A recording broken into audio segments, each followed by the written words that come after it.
Good evening. Welcome to Transition Talks Tuesdays, Vernon and Crawford County. We are excited to be here. Tonight, we are going to be hearing from the Aging and Disability Resource Center out of Crawford County, and Amy Eastlick, a disability benefits specialist, is here to help teach us a little bit more about the importance of the ADRC, what they are, who they are, and why they are so important in the process of transition. So Amy, thank you for being here. Welcome. Thank you for inviting me. I'm really glad to be here tonight, and I appreciate the opportunity to share this information and start those connections and as we navigate down this process of transition. So if everyone's okay, I'm just going to jump into the PowerPoint. And like we said before, if you have questions, just jump in anytime is fine. I just might need some help identifying who's asking a question for everybody watching along. So as Tim said, my name is Amy Eastlick. I'm a disability benefit specialist at the ADRC in Crawford County. I did reach out to our Vernon County counterparts, and so I have their contact information at the end as well. Our offices operate fairly similarly, but some of the nuances of what I share today may be Crawford County specific. So just to be aware of that. In Crawford County, our ADRC likes to use the slogan, know us before you need us. So being prepared and knowing what's coming up is something that we try and get the information out there to folks about whenever we can. We can't cold call people. That means that we just can't reach out in general to anyone who we think might need our help. We're really looking for people to reach out to us and for other professionals, school professionals, medical professionals to refer folks to us. So who is it and how is it that we can help? We provide free, unbiased, and confidential information. So we, at being a resource center, try to stay on top of what's available for the folks that we serve and provide that in an unbiased manner and help people, give them the option to make their choice, what they would like to do. So we provide the information and resources for various programs, whether it be benefit programs is one of the main pieces, and then other options that folks are looking for. Those programs or benefits usually will start when someone turns 18, but we can start working with someone when they turn 17 and a half. So we are available to be involved in IEPs, to be involved in family meetings or having people come here or meet with them in their homes. We actually serve folks all the way up. I stop working with people when they turn 59, and then we turn them over to an elder benefit specialist. But the main category of folks that we would be targeting for this presentation would be looking at those transition. So knowing that we can start working with somebody at the age of 17 and a half is important because there are a lot of things that need to be gathered, information needs to be gathered, and pieces of the puzzle that we can start putting together as that time frame, that big 1-8 comes up, then when we turn 18. So the folks that we're helping are those who have physical disabilities, developmental or intellectual disabilities, or experiencing disabling conditions due to mental and substance use. So what's our goal? Our goal is to start with individual students and their families where they're at. Find out what are your goals? Where do you want to head? And then start pulling together and presenting the pieces of things that might help you get there. Turning 18 is a rite of passage. It's a big deal, right? And at the same time that it's exciting, there's also a huge shift in responsibilities and rules. So addressing those responsibilities and learning what adult rules are for different programs is something that we are trained in and can help people navigate, either filling out applications, doing some assessments, or getting them connected to the right person or entity. Sometimes we talk through some general eligibility rules just to get people guided in the right direction of things that would be available to them. So basics we're looking at would be health insurance, food security, long-term care needs, any disability benefits that might be available. And then other things like, oops, sorry, trying to move over without scrolling down. housing options, transportation, independent living resources, connection with Department of Vocational Rehab, and then other entities like higher education. I just threw in Southwest Tech there. We have a great resource person right in Prairie du Chien that can talk to anybody who wants to learn as an adult. Who's on that team? Of course, our focus is with the student. You know, what are their goals? What are their dreams, their wishes, and how can we help them get there? Of course, we would be including family and other support persons. Because of the confidentiality piece, we do have to get their permission to involve people. So we take that very seriously. If they are their own person, and we'll talk about guardianship a bit in a minute, but if they are their own person, they really get to call the shots. And there are times that they may not want family involved, and we respect that. Team members also would include teachers. Like I said, we can be involved in IEPs. DVR is usually kind of part of that process in the high school IEP process, but if they're not, we can also get them connected and do a referral with them right in the office or wherever we're at. And then we have assistant specialist and the disability benefit specialist. So these two are employees of the ADRC. We have each of our offices, both Vernon and Crawford, have 2 assistant specialists and then 1 disability benefit specialist. So we'll kind of start with that entity of long-term care. Long-term care is different in the children realm than it is in the adult realm. So again, we're shifting adult rules. And you're going to hear me say that a couple different times because that's one of those main gateways that we have to navigate and see what is going to really be different. So even if you are receiving services in many different realms in the children's world, a person may or may not be eligible in the adult world because of the change of the rules. So there's a reassessment time or a new assessment time. So our assistant specialists are trained, and they are the ones in the office that would do the long-term functional assessment or screen. First, they would talk about some financial eligibility markers. Those usually revolve around being eligible for Medicaid. And so they will talk through what all of that looks like for an individual.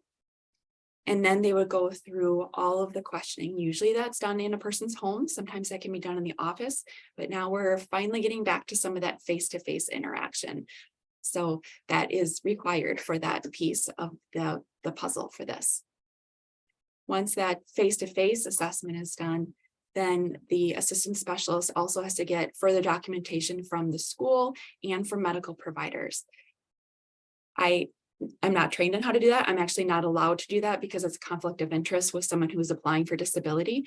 So I don't know all the ins and outs of that. I just know it's a pretty big job, and they're looking at all sorts of different pieces to see if they then qualify for the adult long-term care funding and options for receiving that funding. If a person is, then the assistant specialist will again meet with the student and family, whoever their support system is, and they will discuss the options for receiving those funds or that care and explain what all those different options are and how to get connected. And they help them with that original connection and then pass that off to whoever will be then administering that program and funds. Because our offices are so small in Vernon and Crawford, some of the other pieces like housing and food security and all of those other resource connections, if the person allows the discussion between the assistant specialist and the disability benefit specialist, we actually end up working together as a team to figure out who's going to tackle what piece of that, because either one of us, either the assistant specialist or myself as a disability benefit specialist, can help with any of those areas. But it just always comes down to what makes the most sense with whichever professional is working with that individual in regard to whatever questions that they have. But the long-term care assessment always lies with the assistant specialist.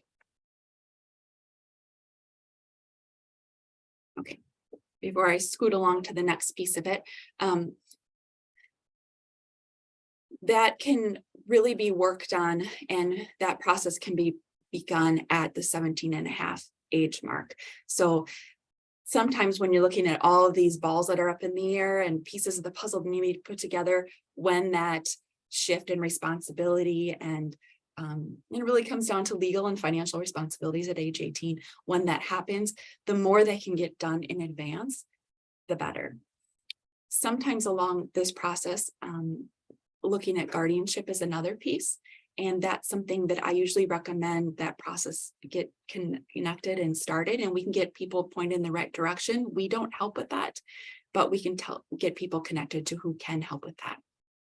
Doesn't necessarily affect the long-term care assessment process, but it does have a pretty big impact on the disability benefit process. So we'll scoot to the next one. So again, I just want to be clear that the adult standards are different from childhood standards and rules and decision-making process with Social Security. So if a child was receiving disability benefits as a child under the care of their parents, there are certain qualifiers that apply to that situation as a minor with parental financial responsibility. I do not help with that piece of it, so I'm not going to go into details about that. But when a child turns 18, whether or not they are living at home with family, if they're already receiving benefits, the Social Security system will automatically start what they call a redetermination process. And then they will take all of this information and apply it to the current situation that the child is in. Now an adult. We switch from child to adult. If the child was not receiving benefits as a child and would like to apply under the adult standards, then we start with a brand new application and I can assist with all of those pieces of it. So what are the first eligibility pieces that we'd be looking at?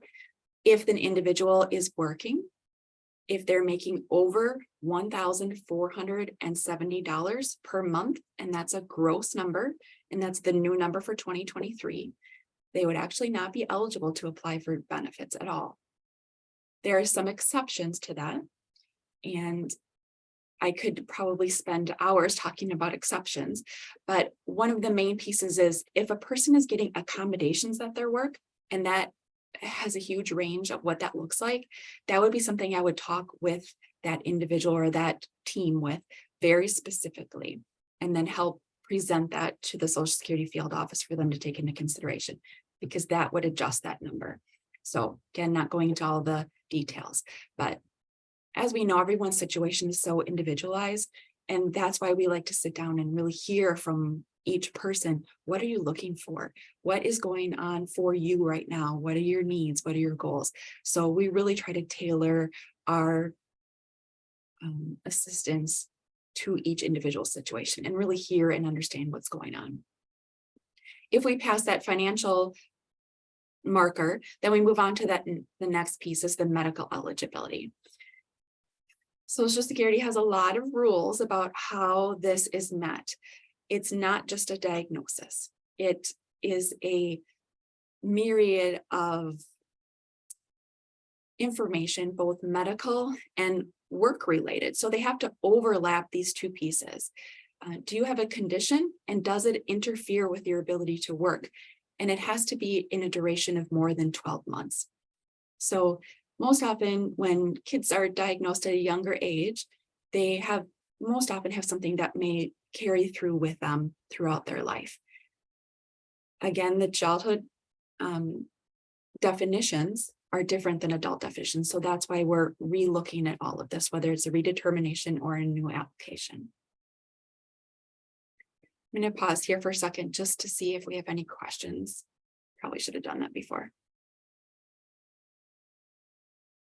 Oh, you're doing great, Amy. Okay. And as far as I can tell, there are no questions currently in the chat. Mostly it's me putting in resources as you talk about them, so that I can remember to get them onto the resource sheet. But the one question that always comes up as you start as ADRC starts to talk about the timeline, so to speak, is can families call and at least talk about what the process is going to be before their child turns 17 and a half? Or do you just, because there's just so much information, Yes. I just wonder, can they at least get an explanation about what to expect? Most likely, we can talk through what is going to come and sometimes send out some information to start to review. So in particular for the disability process, there's a lot of information that needs to be gathered, and talking, just having some time with everything else going on and all those other transition pieces, we would be more than happy to send out that information. But the actual, working towards something will start at 17 and a half. Yes. Yes. So I know there won't be any meetings or any paperwork getting Yes. filed, but there is just so much that it's good to know that families can call and say, someone told me about this ADRC, my kid's only a junior, Yeah. but what are you and what do you do? I mean, I'm sure you're going to answer those questions. Yes. Yes, we could definitely talk about that. Sometimes if people are looking to sign up for benefits as their child is still under the age 18, we would actually refer them directly to Social Security because we can't help with that.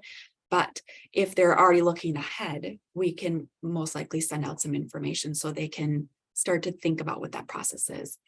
For the information that needs to be gathered for Social Security in particular, they're looking at a 12-month retro period. So we're not looking at, when your child was diagnosed at 4, 5, 10, they're not going to go back that far.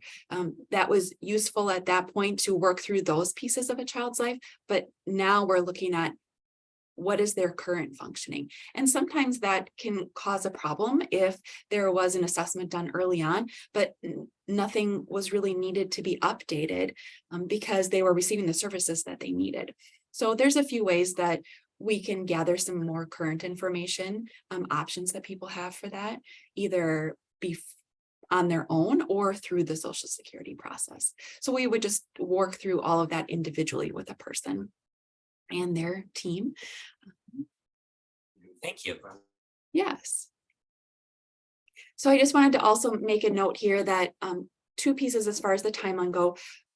If there's a new application, so a child was not receiving benefits as a child and we're starting a brand new application as an adult, that application can only be filed in the first full month that a child is 18, not the month that they turn 18, the first full month that they're totally an adult for all 28 to 31 days, whatever that lies in. So again, it's just a process of gathering that information and being ready to run. Sometimes we can have some of those forms ready to roll, but not actually submitted until that first full month. The other piece that I alluded to and was talking a little bit about is the guardianship. So if someone is considering pursuing guardianship for their child, it is logistically easier to have that completed before the applications are filed. Otherwise, if that is not legally completed, I have to deal with the child directly and get signatures, explain the entire process, because they are considered their own person until that is completely completed. So once it's completed, then the parent then has the legal right to sign all of the paperwork, and it makes the process just a little more smooth. But we can work with that either way because we want to get that rolling as soon as possible. Another timeline issue at this point is that Social Security is looking at a 12 to 14 month decision timeline. So if a new application is filed, it will take them 12 to 14 months to make that first decision. Some things can expedite that, but there's a very slim restriction on what situations can expedite that. So it's something to consider. If a child was receiving benefits as a child, they continue to receive those until the redetermination is made. So sometimes there's benefit if that family and child is eligible as a child to get that started beforehand so it can continue if there's a financial concern. Again, then we're working with other resources to see, what is your goal? What is your plan? How can we help fill the gap with other resources to help you during that time frame? Because we realize that that's a draw on people's all of their other needs. If you're looking at needing disability benefits for financial support and you're not going to get that for 12 to 14 months, what happens in the meantime. So we just try and provide resources as best as possible. Okay, so when we're looking at disability benefits, there's actually two different types of benefits. One is called SSI, or supplemental security income. And these are the basics of how SSI works. It's based on need, so it's intended to cover basic shelter and food costs.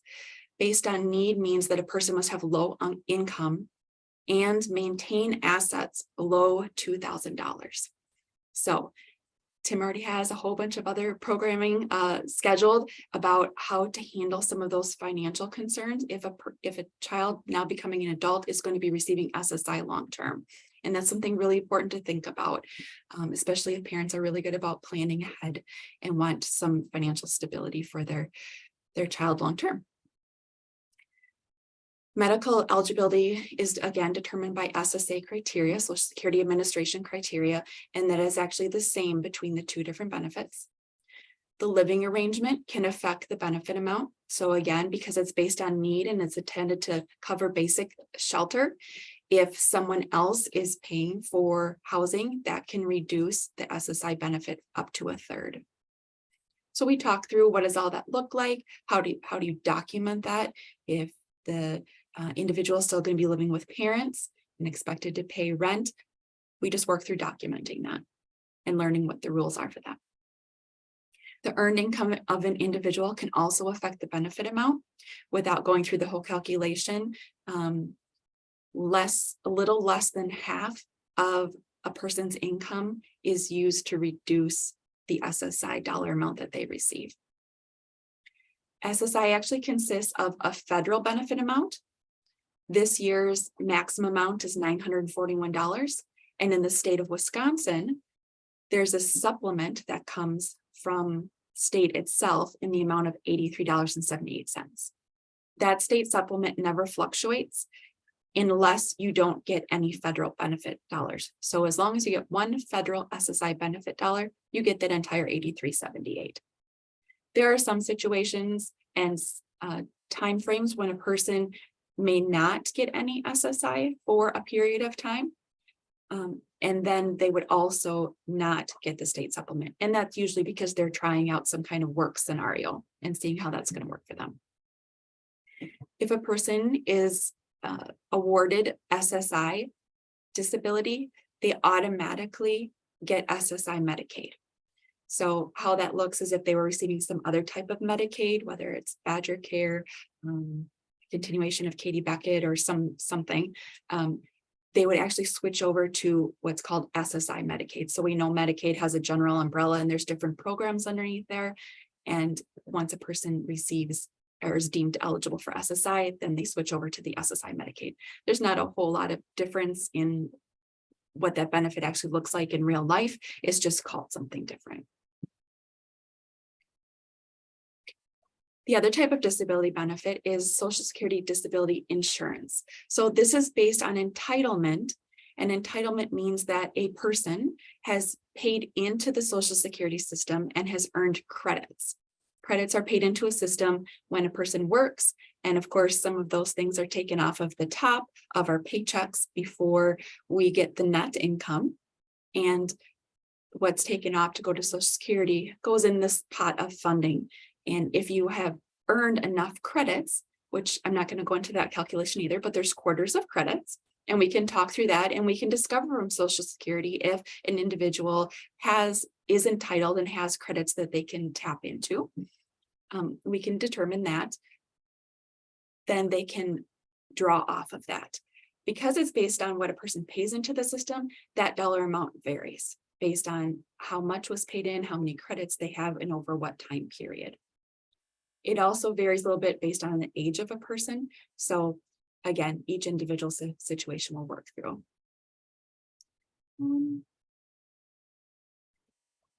So at the end of that first line, I said that it could be based on credits paid into the system by the individual or the parent. So there are some situations when a diagnosis has been given that they are deemed eligible for benefits for before the age of 22, that they then can potentially access credits that were earned by a parent. So there's a lot of different scenarios in there, so I'm not going to give all the details on that, but we definitely work through and figure out which benefit or a combination of both is a person eligible for, and then we help them work through those applications and processes. So again, the benefit varies corresponding to the number of earned credits. So I've seen some folks who are getting $200 a month based on their credits, and some that are eligible for $3,000 a month. It just all depends on what type of work they were doing and how long they've been paying into the system. Another difference between SSI and SSDI is that there's no asset limit for this. This is in a type of insurance basically that you've paid in. And so there's no asset qualifiers if you're able to draw off of those. Again, the medical eligibility is determined by the same Social Security Administration criteria as with SSI. There are earned income rules. So there are incentives of working while a person is disabled, where there isn't as an immediate effect on the disability benefit with the SSI or SSDI as there is with SSI. It's another slightly confusing set of rules, so we just work through that as it comes about. The one major difference with this is that there's actually a 5-month waiting period. So from the date that Social Security agrees that the person's condition interferes with their ability to work until the 6th month, they actually wouldn't receive any benefits, financial benefits. So sometimes that's where working with a combination of SSI and SSDI can come in. There is a possibility that the SSI, because there's no waiting period for that one, could fill in for those first 5 months and then either complement or be replaced by the SSDI when it kicks in on the 6th month. Just like with SSI, there's also a health insurance benefit with SSDI. With SSDI comes a Medicare health insurance benefit, but this does not start automatically. It starts on the 26th month that a person is receiving a benefit through the SSDI program.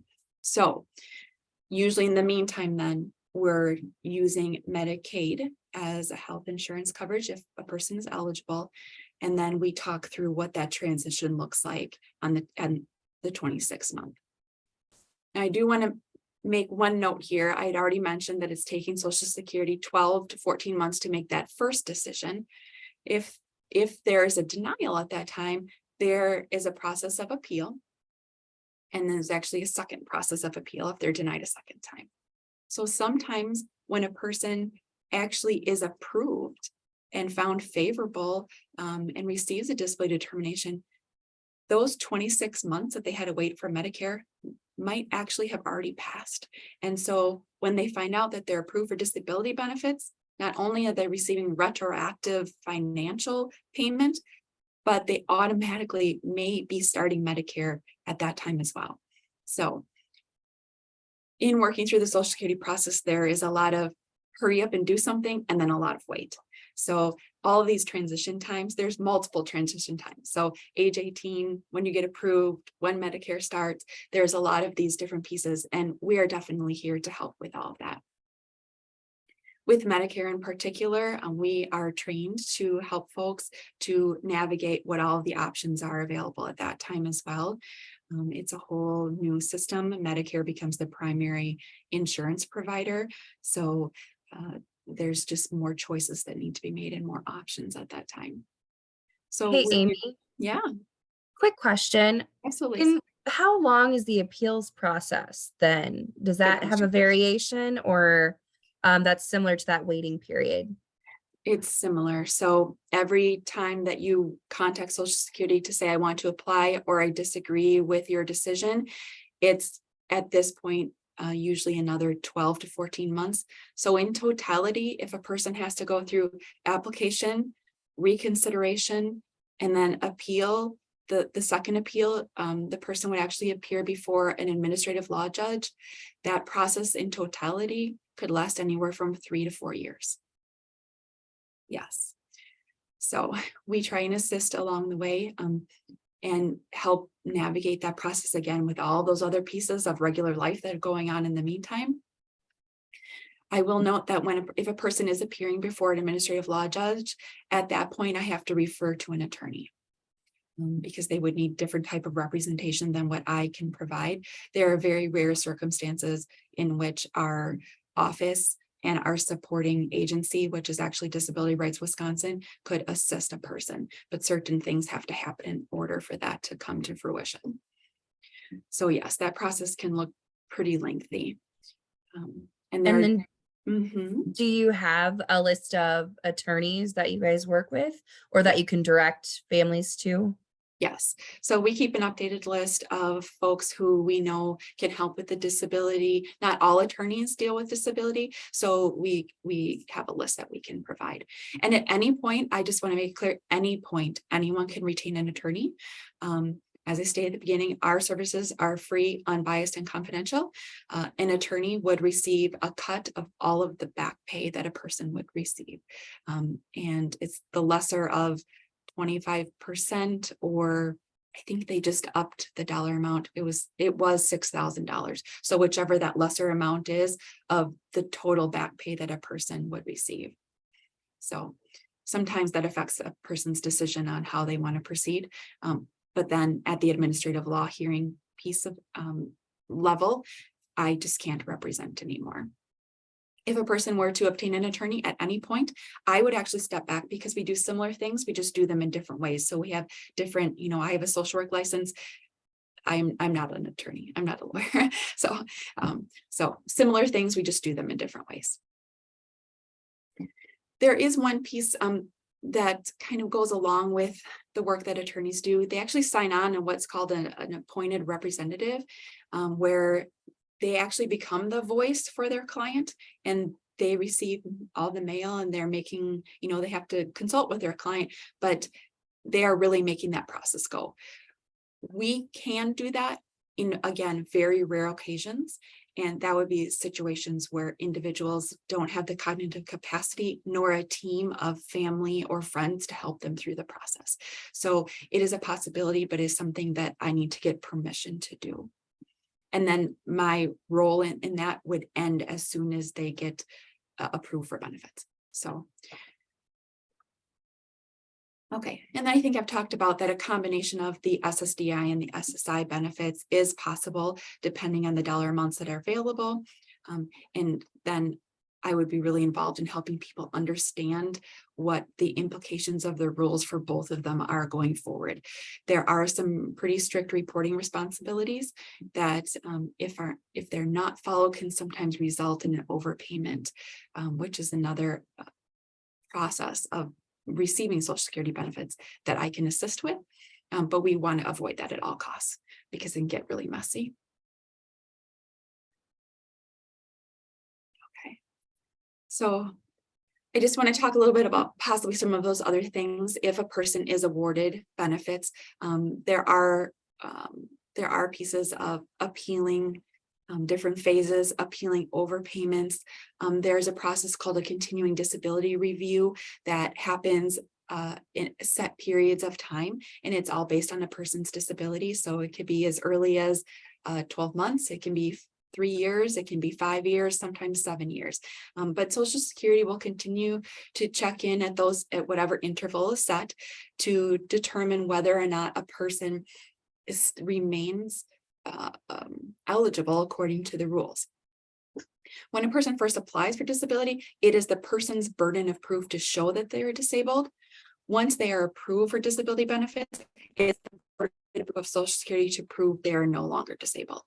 In the meantime, it is the person's responsibility to report any improvement in condition, any work that they are engaging in, and then any demographic changes. If a person gets married, sometimes that can change their benefit. Specifically for SSI, that changes a lot of things for SSI. Unfortunately, those rules have not been changed since the 80s. There's some advocacy in that area to change some dollar amounts and some rules as far as what the impacts are of people's life choices and how that affects their disability benefits. But the reporting responsibilities are pretty stringent, but it's something that we can help people navigate. So we've had people who have been on benefits for quite some time and they decide they would like to go back to work.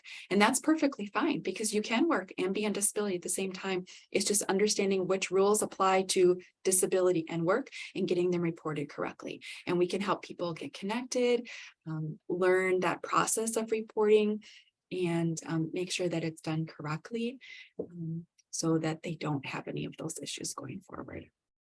Hey, Amy, Yes. quick question. So you mentioned that if they got married, those benefits can change a little bit too. Does it matter for male versus female? Is there a little bit difference with that? Or is it just kind of across the board, it's the same? It's all the same. So with SSI, because it's a needs-based benefit and they take income into account, once a person is married, their spouse's income also counts towards that. So there are just some rules that change with that. And so sometimes people need to unfortunately make hard life choices, and that's not really fair. And that's why there's advocacy going on for that. Everyone should have the same choices in life, whether or not they're disabled, receiving one type of benefit over the other. And then there are other rules that apply if both of the individuals in the marriage are receiving SSI. There's a new cap amount, which is not double of the individual amount. So they get penalized for being married because they assume then that they're sharing the household bills. So there are a lot of things that can happen with that. So we can help people understand what those rules are, help them get those things reported appropriately and in a timely manner, and then help them roll with it, whatever the fallout is with that. Thank you. Yes. So I guess my next screen is really just, we are here to help those. This is our contact information for the Crawford County office. Our assistant specialists are Melissa Goodman and Kelly Brooks, and then I'm the DBS. And then for the Vernon County office, this is their contact information, and their assistant specialists are Beth Brendel and Brenda Olson, and their disability benefit specialist is Lynette Peterson. So like we said before, just always a reach out to see, what can we help you understand at this point, maybe what we help you prepare for, and then when can we hit the go. The last piece of information that's near and dear to my heart that I just wanted to throw out there is that Crawford County has just begun starting last November. We had a kickoff event, and we are developing a brand new caregiver coalition that is available to any individual receiving care or any caregiver in the Crawford County area of any age. So we just developed our new mission statement, and we are in the process now of identifying tasks and working towards resolving or finding solutions for the caregiver crisis that we are encountering. So it's just, reach out if you have any questions about being involved. What does it entail? Currently, I am facilitating that coalition, and we have all sorts of people involved in that, but welcoming anybody at this point to get involved in creative solutions, public awareness, helping roll out some first responder forms and implementing that information getting out there, as well as other supports like Silver Alert, Amber Alert information, invisible disability forms through the DMV, just some other resources to help get people connected. And then developing more caregiver supports, hiring and retention efforts, and just bringing some general public awareness to the lack of caregivers in our area. So I think I've covered everything in general. Again, not delving into specifically with details, but I'd be happy to answer more specific questions if anybody has them.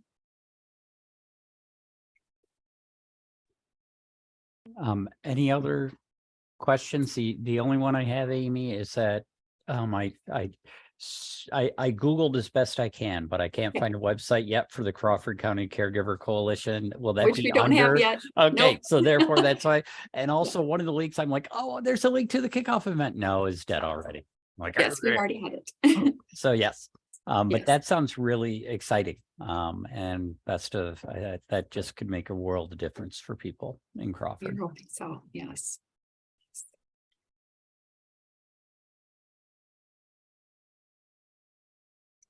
I do not see any other questions in the chat. Anybody else have anything before we close out tonight? All right, I was able to put a link in the chat to a survey to let us know how we're doing and get a response about how it went. So please take a moment, and we'll also send that out to you when we send out the recording and the PowerPoint and the resource sheet. Amy, thank you so much for being here. I really do appreciate it. And this is great information to have out there that we can share with parents and other professionals. So thank you so much for being here. Thank you again for having me. It was my pleasure.